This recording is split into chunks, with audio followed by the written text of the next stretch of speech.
হে যুবক, আমি জানি তুমি আমার কাছে কেন এসেছো। নিশ্চয়ই তোমার ঘোড়াকে বিক্রি করতে এসেছো, তাই না? হ্যাঁ, আমি তোমার ঘোড়া কিনবো। ঠিক আছে, কত দিও বলো তুমি? আপনি যা দেবেন, কেননা আপনি তো অনেক ঘোড়া কেনেন। আপনার ইচ্ছা মতন আপনি দিয়ে দেবেন দামটা আমাকে বুঝে। আমি যা দেবো তাই তুমি নিবে, ঠিক না? আচ্ছা, আমি তোমাকে ঠকাবো না, আমি তোমার টাকা বুঝিয়ে দিব। তখন ছেলেটি ঘোড়াটিকে নিয়ে আসে আর বলে, আমি একটু ঘোড়াটিকে নিয়ে যাচ্ছি, কেননা আমার স্ত্রী একটু ঘোড়াটিকে দেখবে।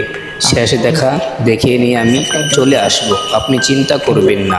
আর বাড়িতে এসে সেই স্ত্রীকে ডাক দেয়। সারা শব্দ না পেয়ে সে বাড়ির ভিতরে চলে যায়। আমি আমাদের ঘোড়াকে বিক্রি করতে পেরেছি। ঘোড়া বিক্রির কথা শুনে তার বউ খুব খুশি আর বলে, আলহামদুলিল্লাহ।